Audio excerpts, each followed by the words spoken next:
Queen Nefertiti's Talatat.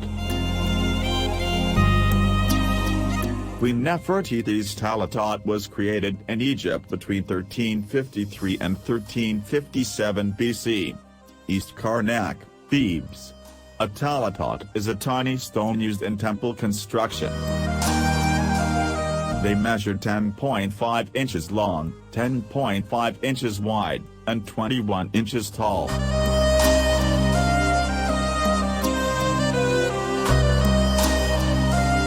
Prior to the era of Pharaoh Akhenaten, large stones were traditionally utilized to construct temples. Akhenaten, who imposed a new religion on Egypt, needed to build a lot of new temples rapidly, so he came up with the novel solution, Talatat.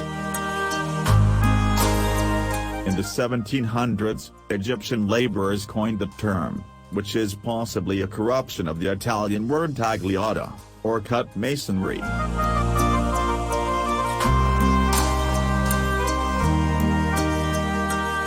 His Talatat was one of 4 temples built east of Karnak during Akhenaten's reign.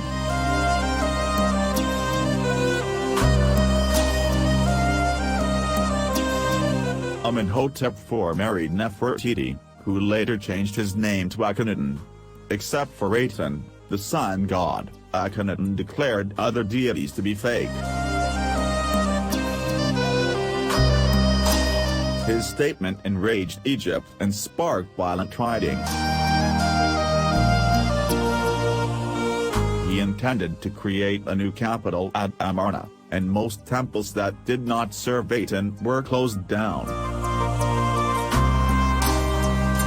The Egyptian economy was hit hard as a result, and a large number of priests, assistants, and their wide networks of suppliers, farmers, ranchers, artists, architects, and so on, were left jobless.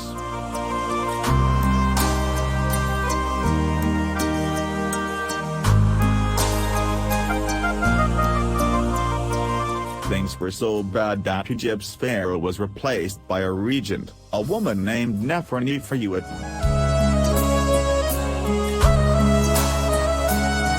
It's unclear when she began to govern because the pharaoh Hammurabi wanted to wipe out all memory of the Amarna pharaohs.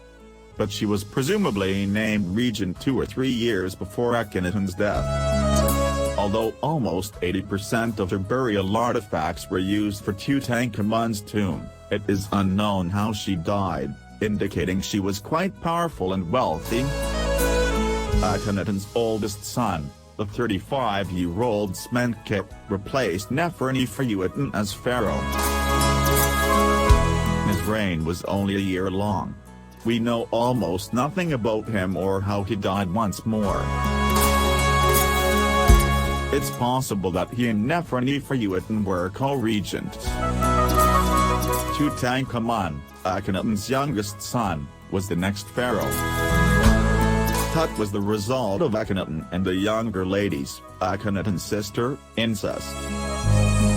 He gained the throne at the age of 9 and died at the age of 18. The Grand Vizier and the General Hormeb served as King Tut's regents. Tut ended the worship of Aten when he was 12 years old, restored the old pantheon of gods, and returned the capital to Thebes. Tutankhamun's health was deteriorating. He had a slightly cleft mouth, a mild case of scoliosis, spinal curvature, malaria, and a malformed left foot that compelled him to use a cane.